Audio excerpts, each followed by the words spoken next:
पोलिसांना एक निवेदन केलं होतं की आदर्शचे जे ठेवीदार आहे त्यांना भेटण्यासाठी मुख्यमंत्री साहेबांनी वेळ द्यावी आणि आतापर्यंत आम्हाला काही त्यांच्याकडून उत्तर आलेलं नाही आहे।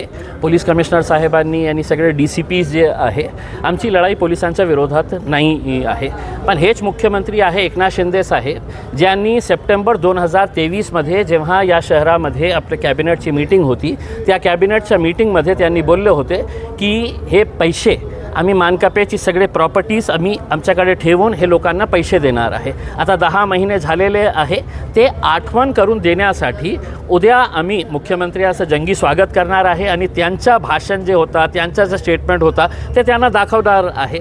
आता काय झालेलं आहे की मुख्यमंत्री साहेब लाडली बहीण योजनासाठी येत आहे, त्याच्यावर किती पैसे खर्च होणार आहे दरवर्षी महाराष्ट्र सरकारचा 46,000 कोटी रुपये 46,000 करोड रुपीज दरवर्षी त्याच्यावर खर्च होणार आहे। मग हे जे लाडली बहिणीला फुकटाचे तुम्ही 1,500 रुपये देत आहे ते कशासाठी देत आहे?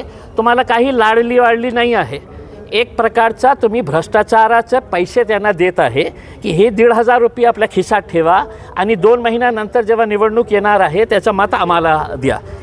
हे स्कीम अशी आहे। मग ती लाडली बहिणाला फुकटाचे तुम्ही पैसे देत आहे, मग ही लाडली बहीण जे आहे त्यांचे कष्टाचे पैसे तुम्ही परत करणार नाही, ही तुमची लाडली बहीण नाही आहे का?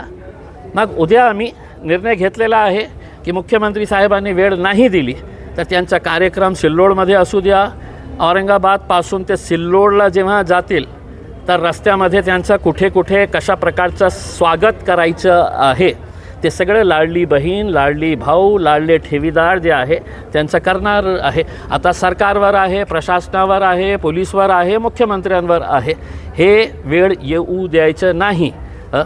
तर तुम्ही आम्हाला काही ठोस फक्त हो आम्ही घेणार देणार पैसे तसा नाही, काहीतरी ठोस आम्हाला उत्तर द्यायला पाहिजे मुख्यमंत्री साहेबांनी की या दिवसापर्यंत आम्ही तुमचे पैसे परत करणार आहे। थँक्यू।